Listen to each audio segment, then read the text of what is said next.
Good morning, good afternoon, good evening. I hope it's clear in your atmosphere. Once again, it's your girl, Mila. Be sure to stay tuned for the upcoming content. I got so much to discuss with you guys, so much that we can share together on our personal journeys.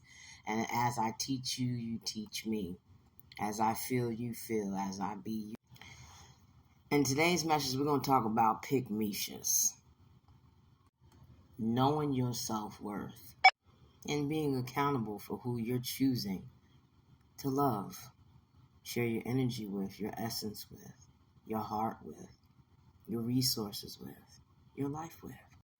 Due to not having the proper foundational structure needed to really experience what real love is, was, and should be about, especially to what coordinates with my energy. In the majority of my romantic relationships, I was either gaslighted into thinking I was the prize that got played, or I was a pygmisha. I thought I was the shit if they were chasing me, or I lowered my standards and self-worth by chasing them. If they were chasing me, some of them would give me their whole ass check. Shopping sprees, trips, make me feel important and special, make me feel above the rest, make me feel like I was the only one. The reality is, some of them had a whole nother family. They were still married. They were in situationships.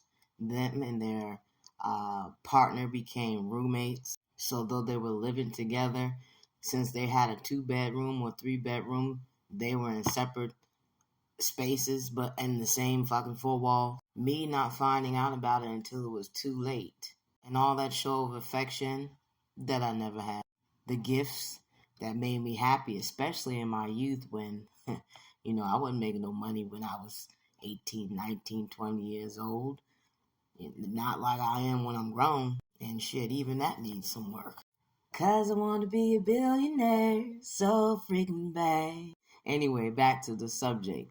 Those items, those things, that love bombing, that gaslighting, that was all used to blind me to the reality that they were a whole asshole hiding behind a mask. When I was the chaser, I would harass you, text you, call you an unreasonable amount of times, and dare you not to get back to me within 5 minutes. If you blocked me, I would call you from another telephone number, call your job if I knew the number, or pay you a visit. But that was only those in which I shared my essence with and I actually thought I had a connection with, or something about my energy was attracted to them, whether they were good for me or bad. Because at that point, I felt used and played, which I was being. First, it made me curious. Then it made me question. Then it made me furious. Then it made me mad. And those who have experienced me and that state of being know I can go from 0 to 1,000 real quick. Doesn't make it right, but I'm just speaking my truth. I know who I am, who I was, and who I'm becoming. Do you? So anyway, if I wasn't picked, the only thing that you start to do is you can begin to obsess over the situation instead of analyze and assess the situation. But once again, it all circles around to your self-worth and what you're feeling about yourself on the inside. And that's usually stimulated by how you were treated as an individual in itself. Were you shown what love was? Were the ones that you thought loved you conditionally? Were you given things out of just because? Or was it a tit for tat? I do this and you do that. And honey, it seemed like that was a lot of what I did. Thank God. But again, the only way that you change the energy in which comes to you or flow is changing the energy which flows through you.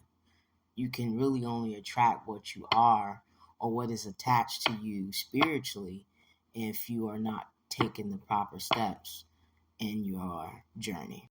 The ones who played me like a whole ass fool, well, let's just say I served a little time behind. Drank they ass like cheap wine because it wasn't payday. I was trying to knock the Mario coins out your ass. And I meant it disrespectfully. And the only apologies I owe, or I'm sorry's I owe, is to me. Because you lose them how you got them. When I should have been leaving them as soon as I was meeting them. But you know what you know when you know it, and you don't when you don't. So the bottom line is that if you don't change that energy flow, if you don't change that part of self that is attracting those types of energies, you will continue to attract them.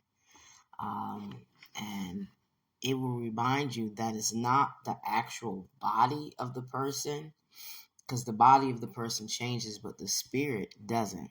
It's the entity that follows and lags on to follow you around to be the same turd burglar as they were in the last person, which is why a lot of us attract the same type of people when we get to romantic relationships, or people who we give a chance to share essence with, and then they just use us and ghost us. So the solution to that, or any advice that I can give from my own personal experience, is start working on cutting the root to those issues of self-worth, those issues of giving people the benefit of the doubt, which can be looked upon as being naive. And you know how they say ignorance is bliss. When you start seeing the red flags, whether you see them in the beginning, the middle, because you're going to see them before the end, trust that to be true and act on it. Try to work on being strong enough where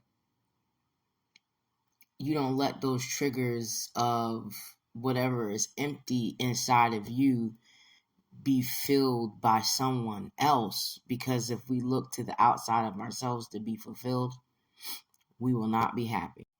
In fact, we will attract misery. And misery loves what? Company. As painful as it might be to actually look inside of ourselves and figure out, well, hell, I got abandonment issues. So if I feel like someone has ghosted me, I'm going to chase them. My daddy didn't have no money and buy me no nice shoes and take me on no damn trips. So this man is able to afford that. I'm gonna put up with his shit because I'm getting nice stuff. My parents used to argue. They never talked. They yelled every time they wanted to express themselves because they didn't know how to express themselves in a non-toxic way. So that's how I communicate my thoughts and my feelings in my own relationships. And physically trying to harm you or your property in any kind of way was to one-up you because I didn't feel like I was being hurt. You were taking me as a joke, and I was no longer playing with your ass. So those are just some examples of what we have to look at that are within ourselves that we have to work on changing every day, or else we're going to keep attracting the same ish. We're going to keep behaving in the same ways that don't do anything but remove opportunities and blessings from our lives and put us in jeopardy of going to jail or prison, which will obviously extract you from your purpose and what you're supposed to be doing here and everything that you're supposed to be enjoying in life. Even if it started out shitty, it doesn't have to end that way. Work on the inside of self. Look at the relationships that you were exposed to in the past. Look at the patterns that you had in the past with the people that you attract, and start cutting that at the root so it won't grow in you anymore. So it's your girl. Remember to like, share, follow, and subscribe. Donations are always appreciated, and links are always in the bio.